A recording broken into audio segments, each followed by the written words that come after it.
আসসালামু আলাইকুম। আজকে আমি আপনাদের সাথে পাকিস্তানের খুবই গোপনীয় একটি পারমাণবিক বাহিনী সম্পর্কে আলোচনা করব, যেটা জানলে আপনি অবশ্যই অবাক হবেন। তো পাকিস্তান তাদের পারমাণবিক বোমা, পারমাণবিক মিসাইল এবং পারমাণবিক স্থাপনা এগুলো নিরাপত্তা দেওয়ার জন্য বিশেষ একটি বাহিনী গঠন করেছে, যার নাম হলো স্ট্র্যাটেজিক প্ল্যান্স ডিভিশন ফোর্স বা সংক্ষেপে এসপিডি ফোর্স, যেটাকে আপনি পাকিস্তানের নিউক্লিয়ার ফোর্স বা পারমাণবিক বাহিনীও বলতে পারেন।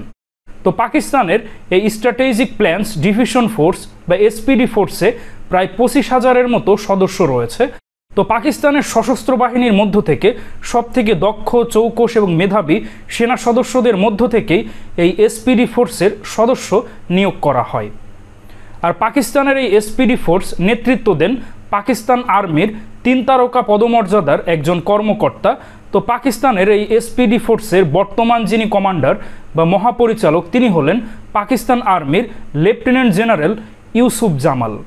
তো পাকিস্তানের এই স্ট্র্যাটেজিক প্ল্যান্স ডিভিশন ফোর্স বা এসপিডি ফোর্স এটা মূলত পাকিস্তানের ন্যাশনাল কমান্ড অথরিটি এর সিকিউরিটি ব্রাঞ্চ।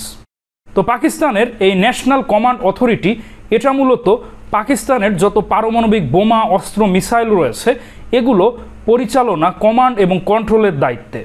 তো পাকিস্তানের যে সকল পারমাণবিক বোমা রয়েছে এগুলো হামলার যে নির্দেশ এই ন্যাশনাল কমান্ড অথরিটি থেকেই মূলত আসে।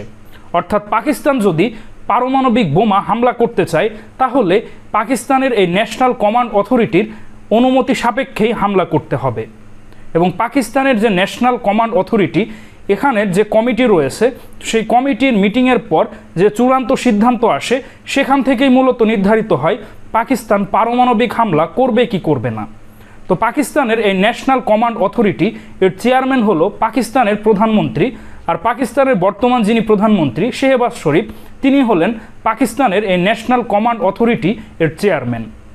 সুতরাং পাকিস্তানের প্রধানমন্ত্রীর নেতৃত্বেই পাকিস্তানের এই ন্যাশনাল কমান্ড অথরিটি পরিচালিত হয়।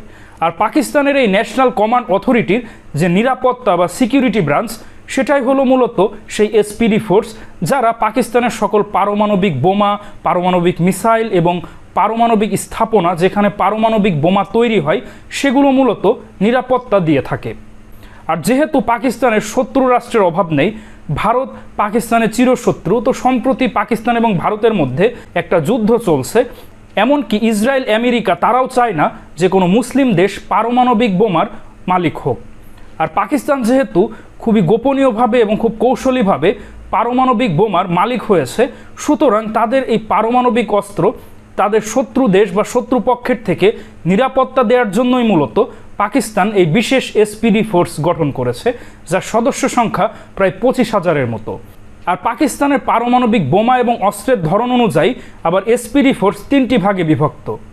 যেমন আর্মি স্ট্র্যাটেজিক ফোর্সেস কমান্ড, যাদের কাজ হলো পাকিস্তানের ল্যান্ড বেস যত নিউক্লিয়ার, ক্রুজ এবং ব্যালিস্টিক মিসাইল রয়েছে এগুলো পরিচালনা করা। পরবর্তীতে Pakistan navy strategic forces command, যাদের কাজ হলো পাকিস্তানের নেভাল বেস বা সি বেস যত নিউক্লিয়ার বা গাইডেড অস্ত্র বা বোমা রয়েছে তো সেগুলো পরিচালনা করা।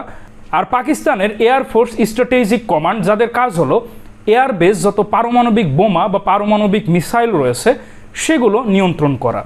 তো পাকিস্তানের আর্মি, নেভি এবং এয়ারফোর্স যে স্ট্র্যাটেজিক কমান্ড এই 3টি শাখা মিলেই গঠিত হয় পাকিস্তানের স্ট্র্যাটেজিক প্ল্যান্স ডিভিশন ফোর্স, যাদের সদস্য সংখ্যা প্রায় 25,000-এর মতো। তো দর্শক মণ্ডলী, পাকিস্তানের এই স্ট্র্যাটেজিক প্ল্যান্স ডিভিশন ফোর্স বা এসপিডি ফোর্স এরাই মূলত পাকিস্তানের খুবই গোপনীয় পারমাণবিক বাহিনী, যারা পাকিস্তানের শত্রুপক্ষের হাত থেকে তাদের যে পারমাণবিক বোমা, অস্ত্র, মিসাইল এগুলো নিরাপত্তা দিয়ে থাকে। তো পাকিস্তানের এই গোপনীয় পারমাণবিক বাহিনী বা এসপিডি ফোর্স সম্পর্কে আপনাদের কী অভিমত অবশ্যই কমেন্টে জানান। আর পাকিস্তানের এই এসপিডি ফোর্স সম্পর্কে আপনারা কি আগে জানতেন? যদি জেনে থাকেন এটাও কমেন্টে জানান।